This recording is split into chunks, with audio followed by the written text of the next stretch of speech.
impact people, change their behaviors, they give up bad habits, hopefully they'll pick up new habits or anything like that.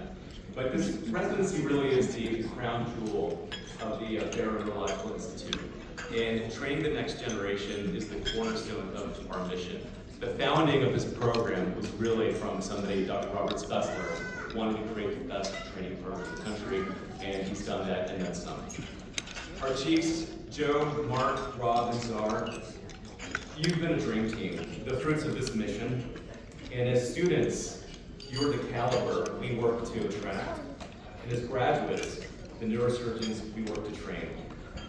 With me, you four were our guinea pigs more than once.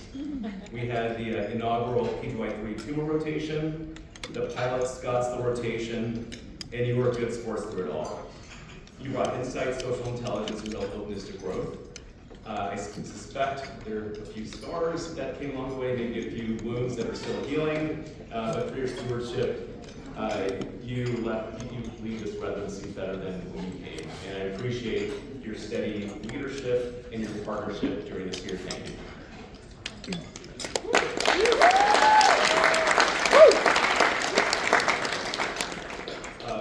Rob Rudy, as administrative chief, it's a very thankless job, but in turn you get singled out during graduation. You're the first one to get our calls.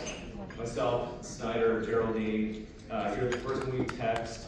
We trust you and rely upon you to help us navigate the thick and thin when we sometimes can be toned out. So I know it can be a thankless job, but you're calm, and as you always do throughout residency, you do it with joy. On behalf of the entire program, thank you.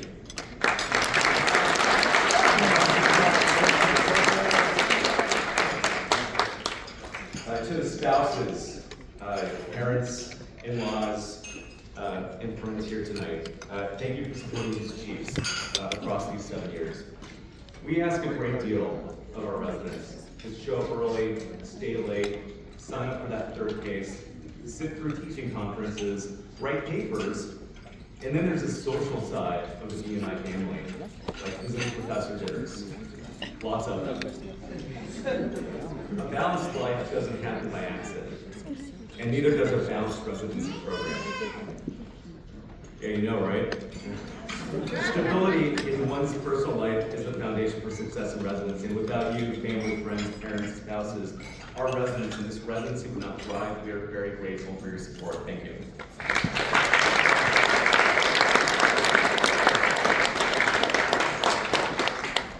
A final charge, neurosurgery is a vocation before it's a profession. It hands you the chance to do real good when it's done with the right intention. Don't squander that opportunity. Love your neighbor as yourself, follow the golden rule, give yourself to the patient in front of you. You were an incredible class. Thank you for what you did for this program for the Barrow Neurological Institute. Congratulations and good luck.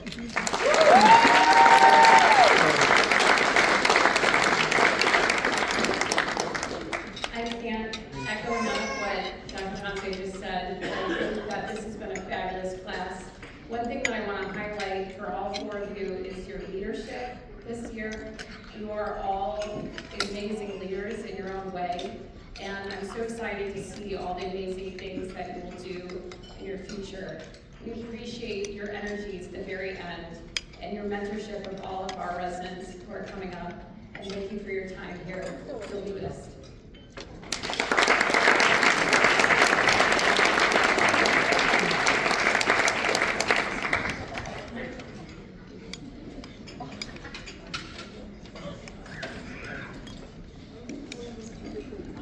Okay, we're going to go in alphabetical order for another. I think we're going to introduce Joel.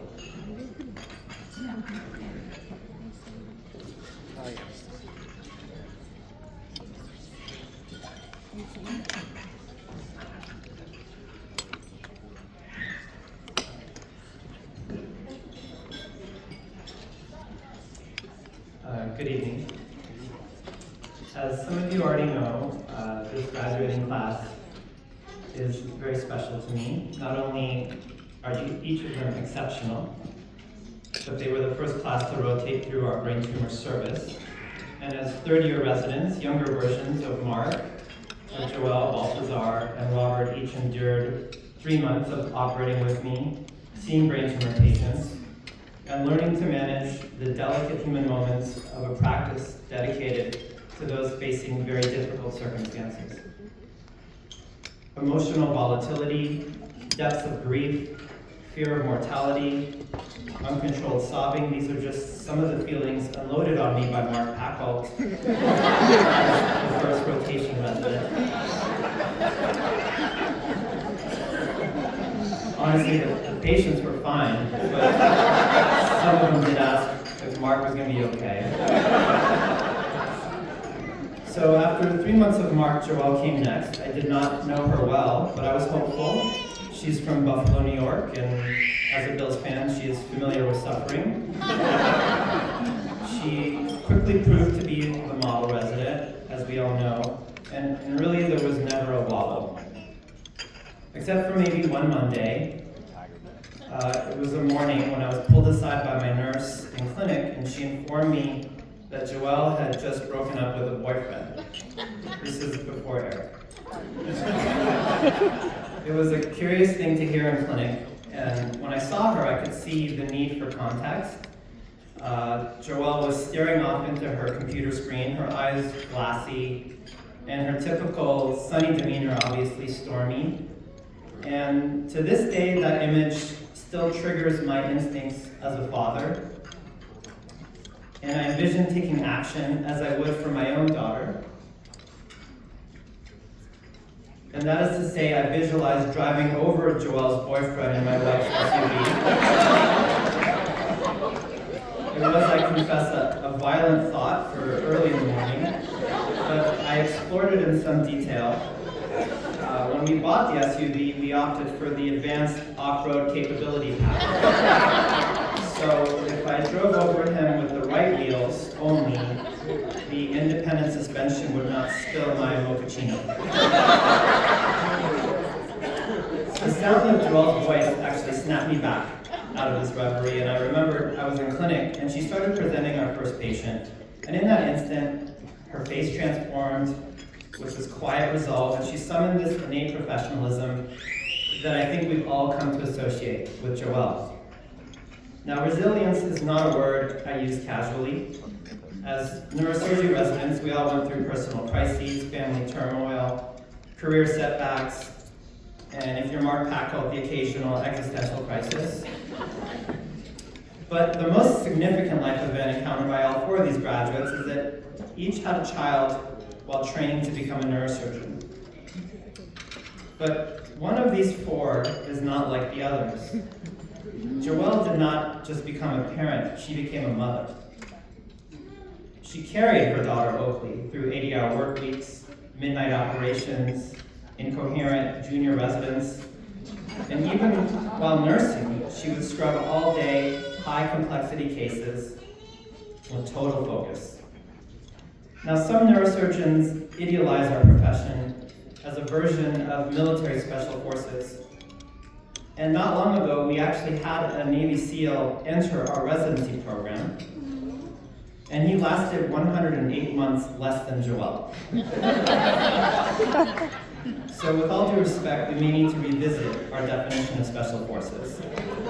And in fact, Jessie and I pulled our daughter Gomez out of summer camp so she could join us tonight and meet special young women in this room like Joelle, women with grit, women who are smart, confident, and capable of things men are not. Jessie and I hope to raise our daughter as Joelle, as Siren, Catrielle, Sophia, Gabrielle, and Sarah were raised, ambitious, unafraid, and unapologetic.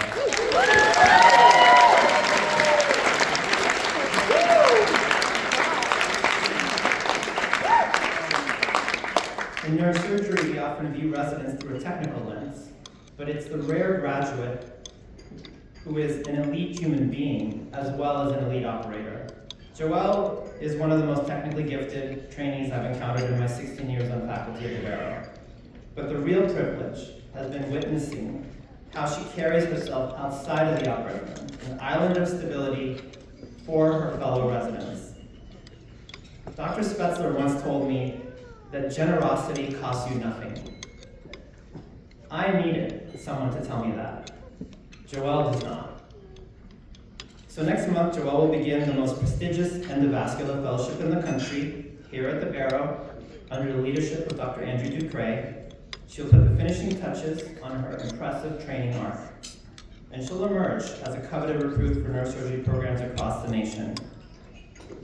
And so I'm honored to present to you a future star in cerebrovascular neurosurgery, the indomitable Dr. Joelle Hardkey-Noon.